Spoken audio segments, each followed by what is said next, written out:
You are all welcome to my channel. Please kindly subscribe, turn on notification bell, like, share, and comment where you're watching us from. Let's dive straight into our story.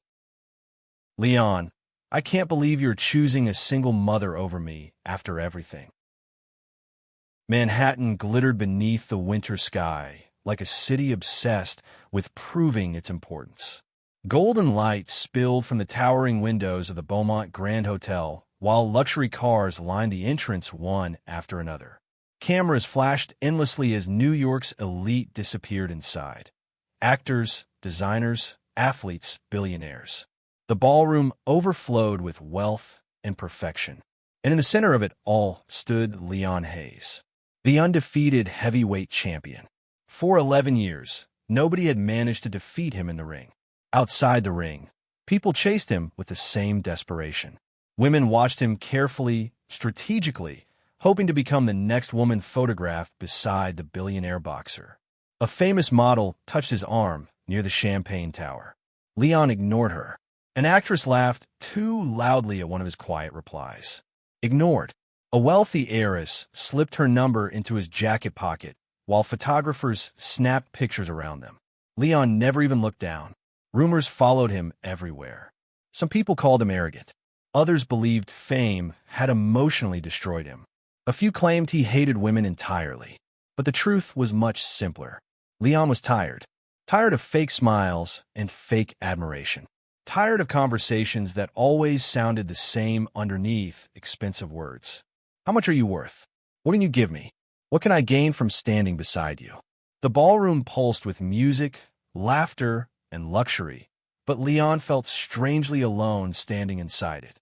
Then a loud crash shattered the evening. Crystal glasses exploded across the marble floor near the center aisle. Champagne spread like dark ink over the white tiles as conversations stopped instantly. Heads turned toward the sound. A young waitress stood frozen beside the broken tray, trembling so badly she looked seconds away from tears. Before anyone else could react, another woman in a plain black catering uniform rushed to her side and dropped to her knees. No, it's okay, she whispered gently. Breathe. I got it. While wealthy guests stepped backward to avoid the mess, the woman quickly grabbed napkins and began cleaning the floor herself. Her movements were fast and efficient, but what caught Leon's attention wasn't the cleanup. It was the way she protected the younger waitress. The terrified girl's voice shook violently. I'm sorry. I'm so sorry. It was an accident, the older woman said softly. Stop apologizing. Something about her voice immediately calmed the younger girl. It wasn't fake kindness. It was real. Leon found himself watching longer than he intended. Around him, whispers spread through the ballroom. This is why they shouldn't hire temporary staff for elite events, one socialite muttered loudly. A few nearby guests laughed under their breath. The woman ignored them completely.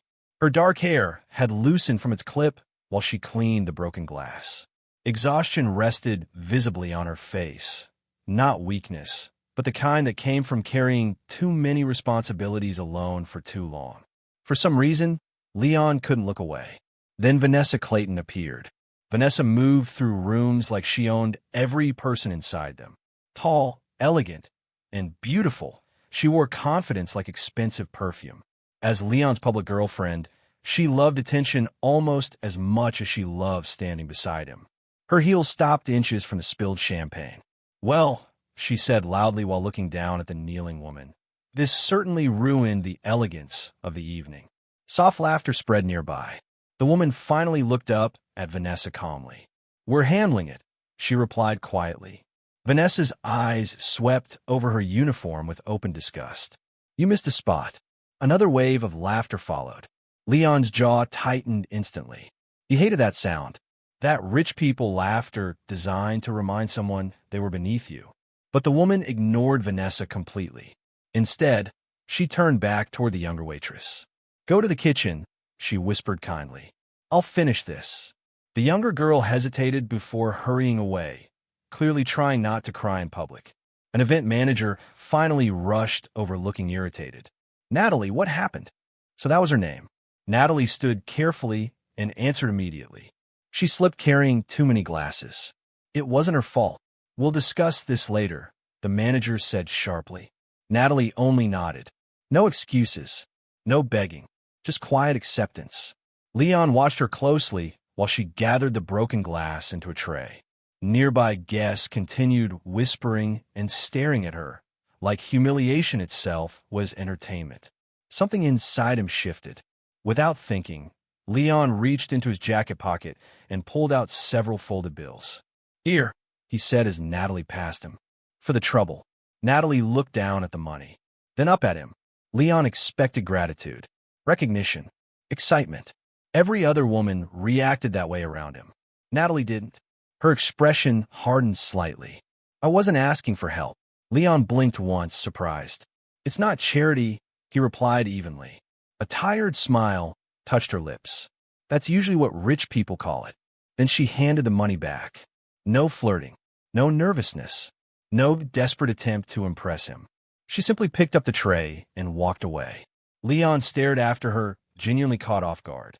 Women crossed continents for his attention. Natalie had rejected both his money and his status without hesitation. And somehow, that interested him more than anything else that night. Hours later, after the ballroom had nearly emptied, Natalie finally grabbed her coat near the service hallway exit. Her feet ached, her back hurt, and the weight of unpaid rent still sat heavily in her mind. Across town, her 8-year-old son Ethan slept curled up on a neighbor's couch, still wearing his little winter coat because she had promised she wouldn't work too late. Natalie exhaled tiredly and reached for the exit door. Natalie! She froze and turned slowly. Leon Hayes stood behind her alone now. No cameras, no crowd, no Vanessa, just him. His expression remained unreadable, but his eyes stayed fixed on her in a way that suddenly made her uneasy. Then he spoke quietly. You're the first person here who didn't want something from me. Natalie froze. Natalie barely slept after the gala. It wasn't the humiliation bothering her. Humiliation had become familiar long ago. Bills did that to people. Single motherhood did too. No, what kept replaying in her mind was Leon Hayes. More specifically, the way he had looked at her before she left the hotel. Not with pity, not with attraction. Something quieter. Something that unsettled her far more. By 6 the next morning, Natalie was already working inside Harper's Grill, a small Brooklyn restaurant squeezed between a laundromat and an old barber shop. The place smelled like coffee, butter, and exhaustion. Construction workers filled the booths before sunrise while tired parents rushed in for cheap breakfast sandwiches on their way to work. Nothing glamorous. Natalie liked it that way. Real people came here. She tied her apron around her waist while orders echoed from the kitchen. Natalie, coffee refill. I need table 4 cleared. She moved nonstop all morning, balancing plates and forcing smiles through exhaustion while mentally calculating overdue rent every few minutes. By noon, her feet already hurt. Then the bell above the restaurant door rang.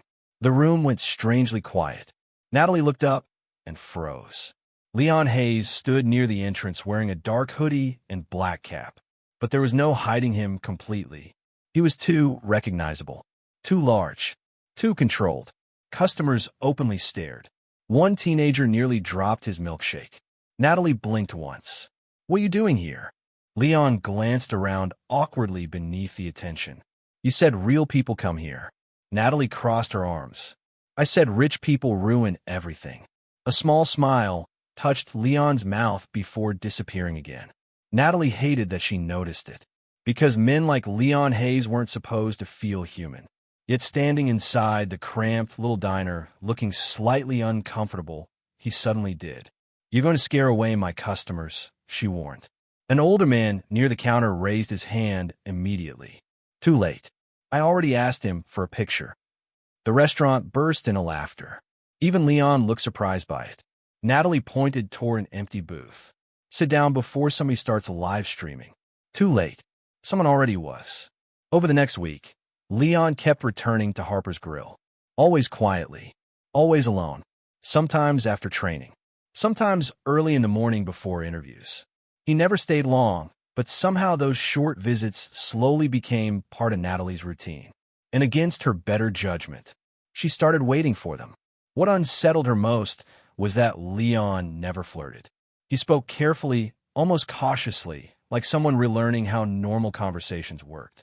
One rainy afternoon, the restaurant door burst open and Ethan rushed inside, carrying his bicycle helmet.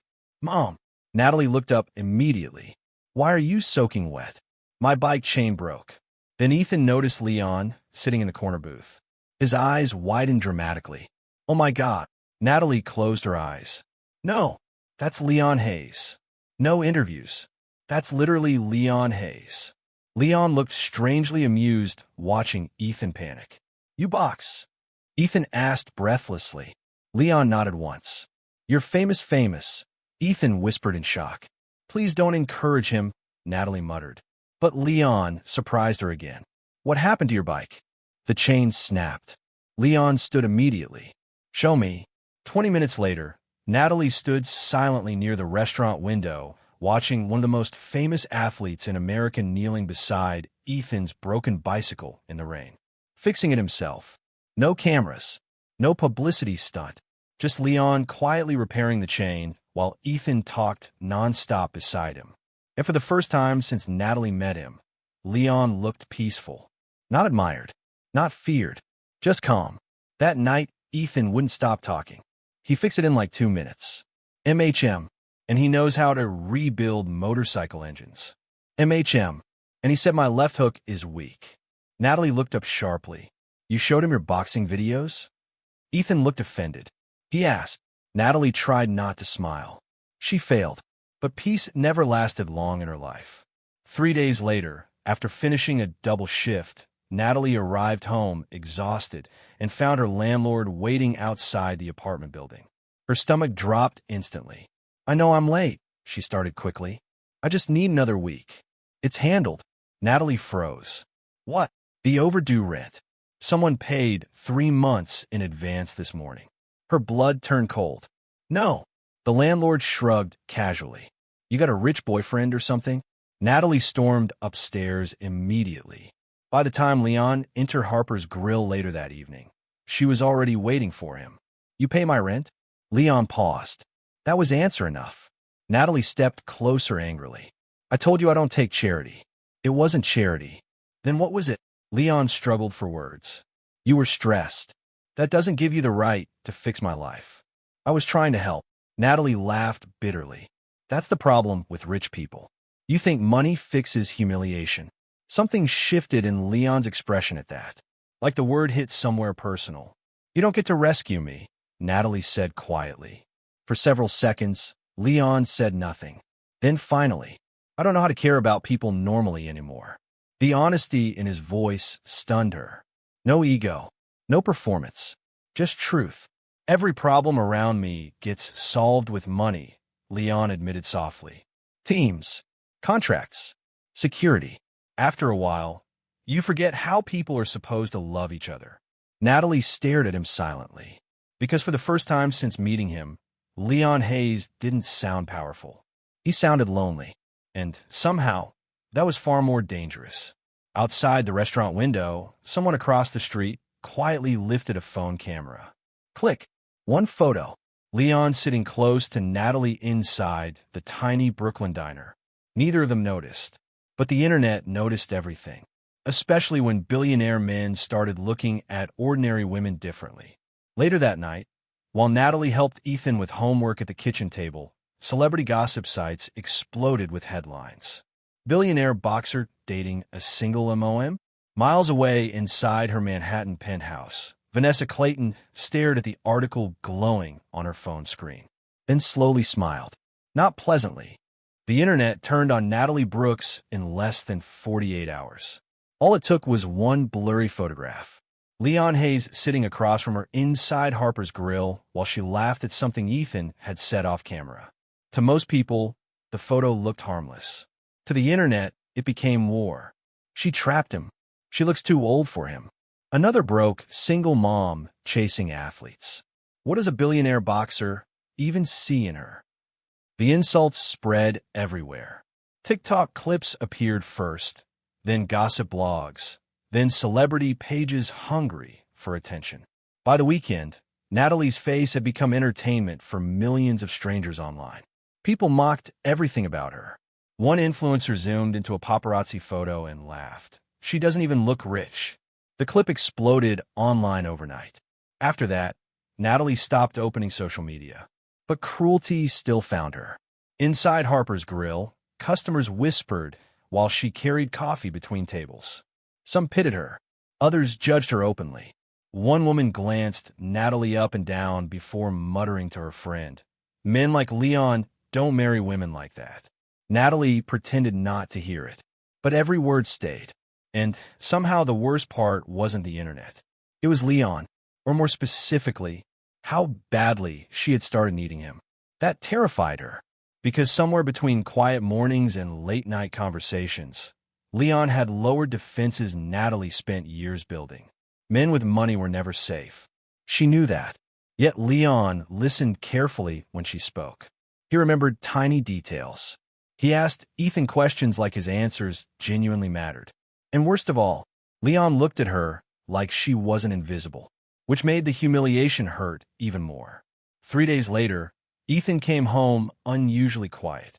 Natalie noticed immediately. "What happened?" "Nothing. MHM." He pushed food around his plate silently before finally whispering, "A kid at school said you're using Leon for money." Natalie froze. The apartment suddenly felt too small. "He said rich people don't date people like us unless they want something." Natalie swallowed hard. Children repeated cruelty with terrifying honesty. She moved beside him carefully and kissed his forehead. "There's nothing wrong with us," she whispered softly. "Then why are people being mean?" "Because the world worshipped wealth and punished ordinary people for getting too close to it." But Natalie couldn't explain that to an 8-year-old boy. So instead she said quietly, "People talk when they don't understand things." Ethan looked up. "Do you like him?" Natalie hesitated, and that hesitation answered everything. Across Manhattan, Leon sat inside a glass conference room while sponsors questioned him like a reckless employee instead of a world champion.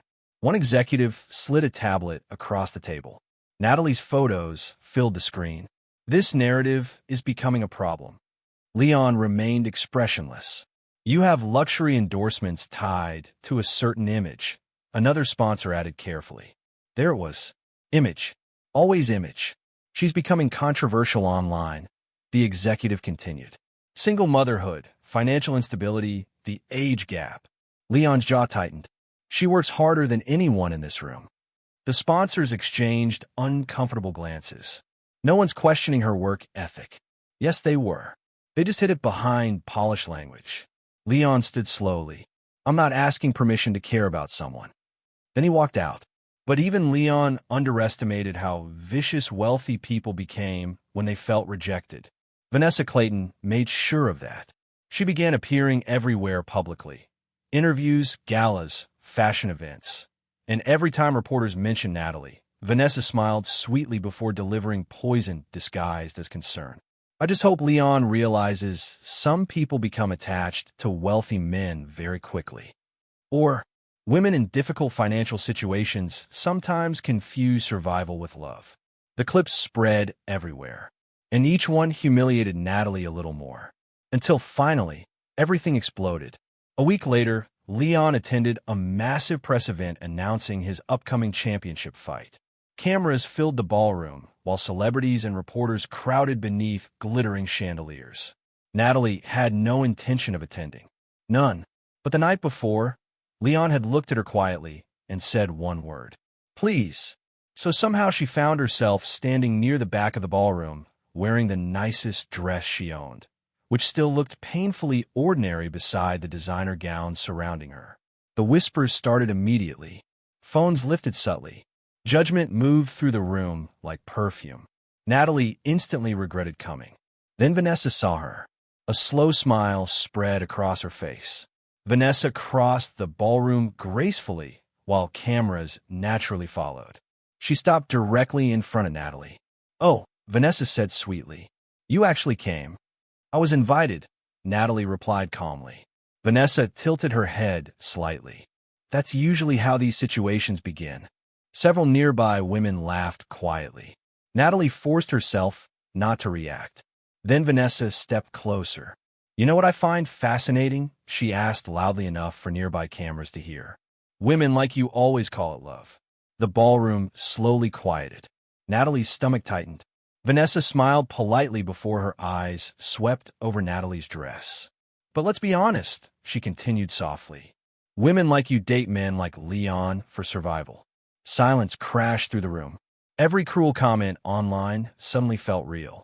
Natalie looked instinctively toward Leon across the ballroom, waiting, hoping, begging silently for him to defend her. Leon stared at Vanessa coldly. His jaw flexed once, and then nothing. Leon said nothing publicly, not when she needed him most. Natalie felt her heart drop. The silence hurt more than Vanessa's words. Vanessa noticed too, and smiled. Natalie left before anyone could stop her. By morning, she was gone. Harper's Grill said she'd called out indefinitely. Her phone went straight to voicemail. No one had seen Ethan either. That night, Leon stood outside Natalie's apartment building while cold rain soaked through his jacket. He knocked once. No answer. Again. Nothing. Finally, an elderly neighbor opened her door slightly. "She left yesterday," the woman said quietly. Leon's expression changed instantly. "Where?" The neighbor shook her head sadly. She didn't say. Leon stared silently at the empty apartment door. And for the first time in years, the undefeated champion looked helpless. Natalie took Ethan and disappeared to Queens before sunrise. Not forever, just far enough to breathe again. A former co-worker from Harper's Grill let them stay temporarily in a tiny apartment above a grocery store. The heater barely worked, traffic never fully stopped outside, and the spare room was so cramped Ethan's mattress nearly touched the wall. But nobody there cared about celebrity gossip. Nobody stared at Natalie in pity. Nobody whispered. And right now, that felt priceless. One evening, Ethan sat cross-legged on the mattress doing homework while Natalie folded laundry quietly nearby. The television played softly in the background until suddenly Leon's face filled the screen. Sports analysts argued aggressively. "He's distracted. This relationship drama is affecting training." I've never seen Leon Hayes this mentally unfocused before a title defense. Another commentator smirked. Maybe the single mom situation got more serious than expected. Natalie grabbed the remote immediately and turned the television off. Silence filled the room. Ethan looked up carefully. "Are we hiding?" The question hurt because children always found the truth adults try to bury. Natalie forced a smile. "We're resting." But Ethan didn't believe her. And honestly, neither did she, because deep down, Natalie knew she hadn't left to protect herself.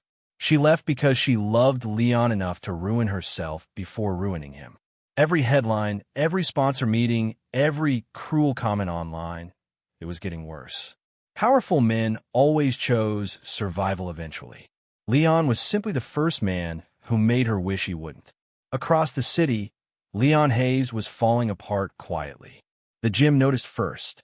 He trained harder than usual. Meaner. His punches carried anger now instead of discipline. Sparring partners avoided eye contact after sessions ended. One afternoon, his coach finally stopped practice after Leon nearly fractured another fighter's ribs. "What the hell is wrong with you?" Leon ripped his gloves off violently. "I'm fine." "No, you're distracted." Leon grabbed a towel. "Drop it." But nobody could drop it anymore. By fight week, sports media had transformed his private life into public entertainment. Has love weakened Leon Hayes? Billionaire boxer losing control? The woman behind Leon's downfall. Every article blamed Natalie. Leon read every single one and hated himself more each time. Because maybe Natalie had been right. Maybe his world destroyed everything good that touched it. 3 nights before the fight, Leon sat alone inside his penthouse, staring across Manhattan, when his phone buzzed unexpectedly. Unknown number. He almost ignored it. Almost. "Leon." His chest tightened instantly. "Ethan." Natalie's son lowered his voice like he was doing something illegal. "Mom doesn't know I called." Leon stood immediately. "Where are you?" "I can't tell you."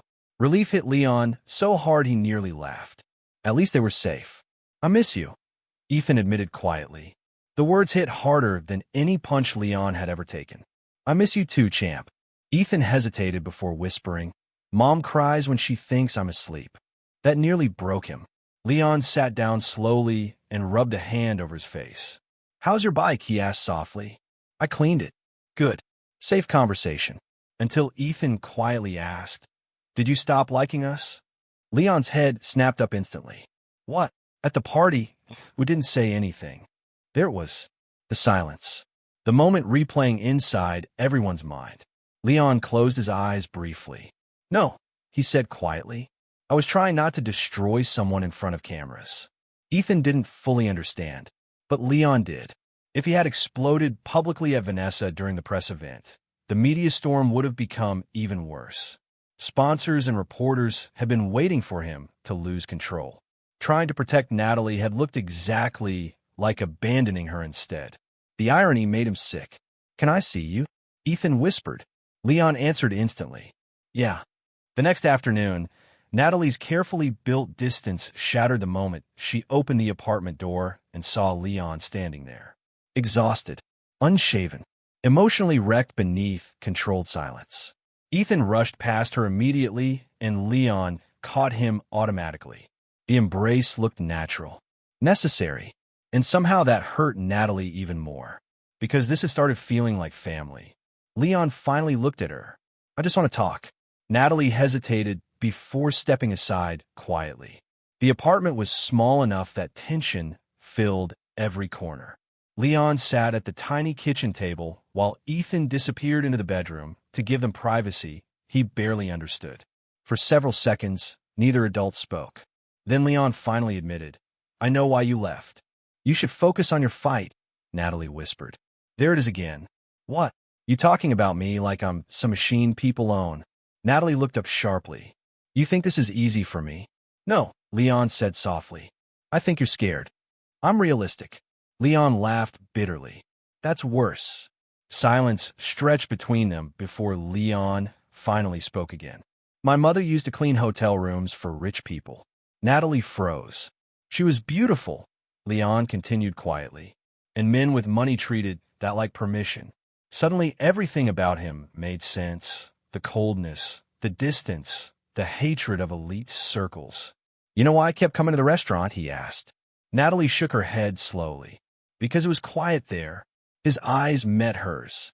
You were the first place that ever felt quiet. Tears filled Natalie's eyes immediately. You can't love me without paying for it, she whispered. I don't care, but I do. Her voice cracked. The world you live in destroys women like me. Then let it. Natalie shook her head sadly. One day you'll resent me for what this costs you. And that was the tragedy of it. Leon had finally found peace. Natalie had finally found someone safe enough to love. And both believed protecting the other meant letting go. Fight night arrived beneath a storm of media chaos. The arena roared with 20,000 screaming fans while cameras flashed endlessly. Inside the tunnel leading toward the ring, Leon stood silently as the announcer's voice thundered across the stadium. The undisputed heavyweight champion of the world. The crowd erupted. Leon walked forward slowly beneath deafening cheers. But halfway toward the arena entrance, he stopped. Confusion spread instantly. Then suddenly, Leon turned around and walked away from the fight. The entire arena exploded into chaos. The sports world collapsed in real time. Commentators shouted over each other while fans inside the arena stood screaming in confusion. Security rushed through underground tunnels trying to figure out what had just happened. Leon Hayes had walked away, not from a press conference, not from a sponsorship deal, from a world title fight. Live, on national television. Phones exploded instantly. Leon Hayes leaves arena. Boxing champion disappears before title defense. Complete meltdown. Inside luxury suites, furious sponsors demanded answers while sports analysts called it career suicide. Former fighters labeled him emotionally weak. The internet called him insane. But Leon didn't care anymore. For the first time in his life, he knew exactly where he needed to be. Rain hammered against Manhattan streets while his black SUV cut through traffic toward Queens. His phone rang nonstop. He ignored every call. because none of them mattered more than the woman currently trying to erase herself from his life to protect him.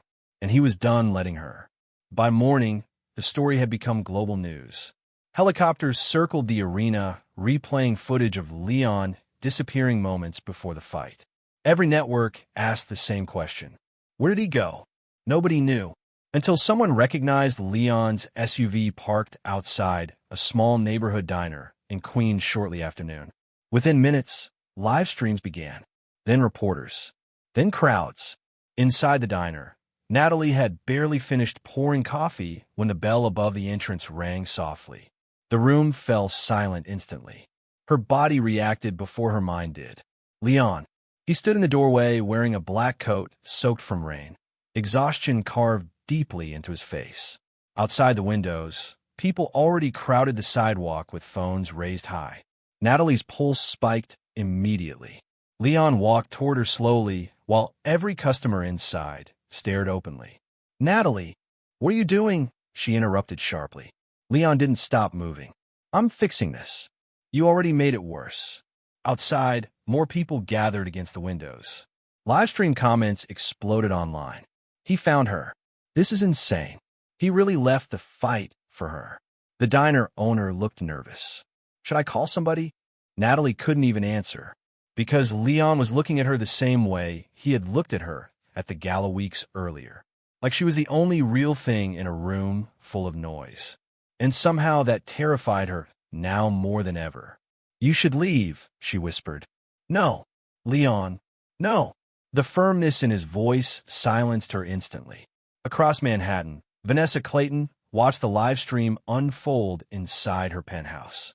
At first, she looked amused, then confused, then horrified, because Leon Hayes didn't publicly chase women, especially not women like Natalie Brooks. Back inside the diner, reporters crowded closer to the windows while cameras flashed endlessly outside. The entire city seemed to be watching. And suddenly Natalie understood something terrifying. This wasn't private anymore. Leon turned back toward her quietly. You asked me once why I kept coming to the restaurant. Natalie's throat tightened. Leon, but he kept going. His voice stayed calm, honest. I spent years surrounded by beautiful women who love my money, my fame, my image. Outside, the crowd fell strangely silent, trying to hear him through the glass. Leon's eyes never left hers. But she loved me when I had nothing to offer except peace. The words hit Natalie like emotional shockwaves.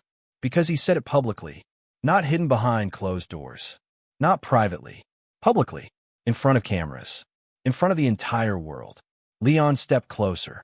You think I walked away from that fight because I was weak? His voice lowered slightly. I walked away because for the first time in my life, losing you scared me more than losing anything else. Outside, social media exploded instantly. Comment sections shifted in real time. Even reporters looked stunned, because deep down, everyone watching understood what made the moment powerful. Leon Hayes had just chosen love over status in front of millions of people. Natalie's eyes filled too quickly. You don't understand what this will cost you, she whispered shakily. Leon almost smiled. You still think I care about those people? Natalie looked away because crying publicly felt unbearable. But Leon stepped closer again carefully. No sponsor, he said softly, has ever made me feel human. That broke her completely. Natalie covered her mouth as tears spilled freely down her face. Weeks of humiliation, fear, and pressure collapsed all at once. And before she could stop herself, she stepped into him. Leon caught her instantly. The diner erupted. People outside started shouting while phones lifted higher into the air. Livestream viewers climbed into the millions. Then suddenly Ethan burst from the back hallway after hearing the noise. Leon turned just in time for Ethan to crash into him at full speed. And the expression on Leon's face while holding that little boy destroyed whatever emotional control Natalie still had left. Because it looked real, not temporary, not performative. Real.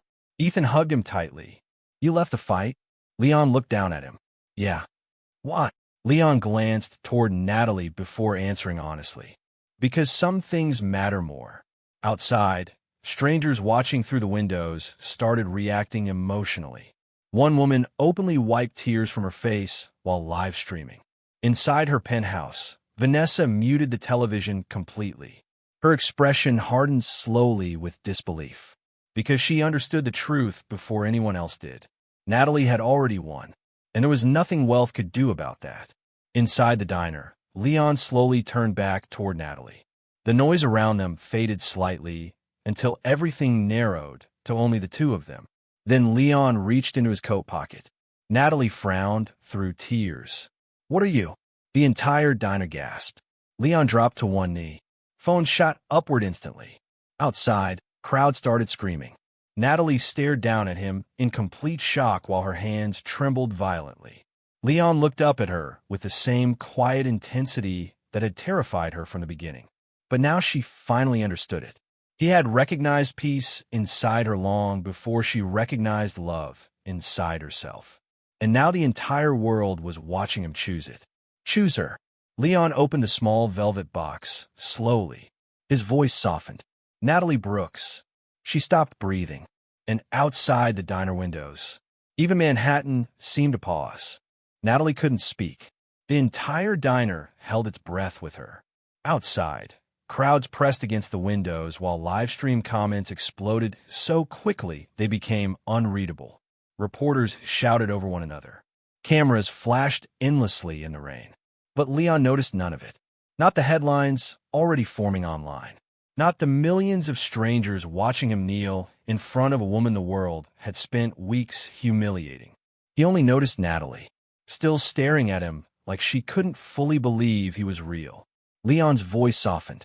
"I spent most of my life fighting people." His eyes never left hers. In rings, in interviews, in rooms full of people pretending to love me. Natalie's hands trembled harder. "But with you," he swallowed slightly. "I finally stopped feeling alone." The diner became painfully quiet. Leon opened the ring box fully. "I don't care what people say about us anymore." A tear slid down Natalie's face. "I don't care about headlines." Another tear followed. "I don't care about status."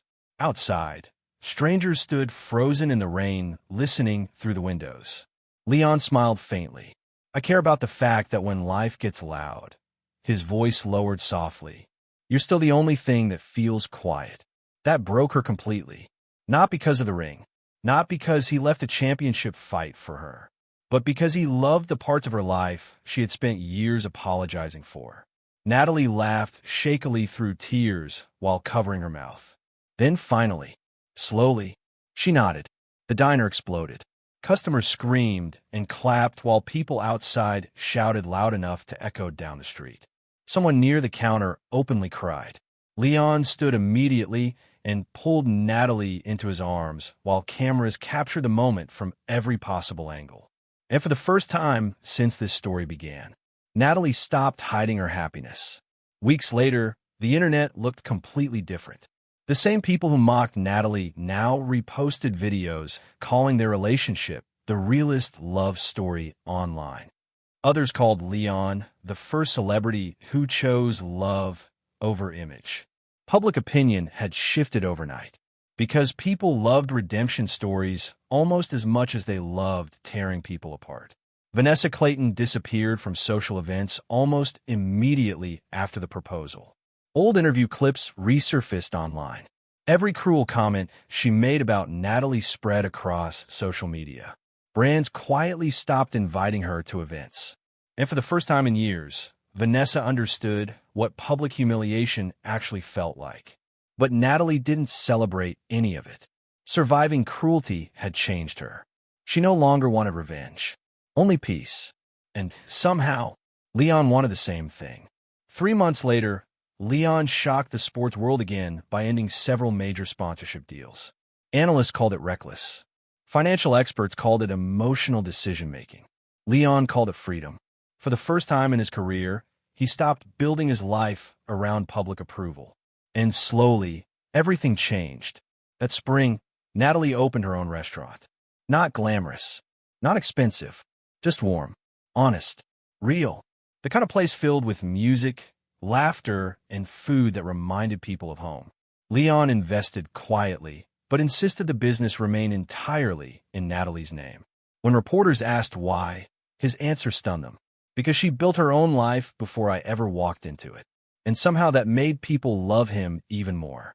But the happiest moments happened privately.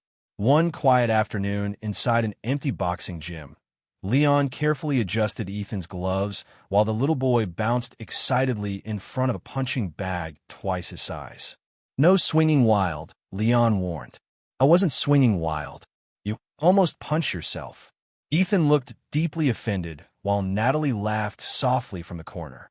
Leon glanced toward her with the same expression he once wore inside Harper's Grill. Peace. Just peace. Later that summer, Natalie closed the restaurant after midnight, while soft music played quietly from an old kitchen radio. Chairs rested upside down on tables, and the city hummed faintly outside. Leon appeared beside her carrying cleaning towels over his shoulder. You missed a spot, he teased lightly. Natalie narrowed her eyes. That sounds familiar. Leon smirked before holding out his hand unexpectedly. What are you doing? She asked. Dancing. In an empty restaurant? You got a better idea? Natalie laughed softly before stepping closer. Leon pulled her gently against him while old music echoed through the dark restaurant. No cameras, no reporters, no internet opinions. Just two exhausted people slow dancing beside empty tables after midnight. And somehow that felt more romantic than anything money could buy. But the moment that mattered most came much later on an ordinary rainy Friday night. Movie credits rolled quietly across the television while Natalie walked into the living room carrying blankets. Then she stopped. Leon had fallen asleep on the couch. One arm rested protectively around Ethan, who slept curled against his side. Popcorn sat forgotten on the coffee table while the television flickered softly across Leon's face. And for the first time since she met him, he looked completely unguarded. No pressure.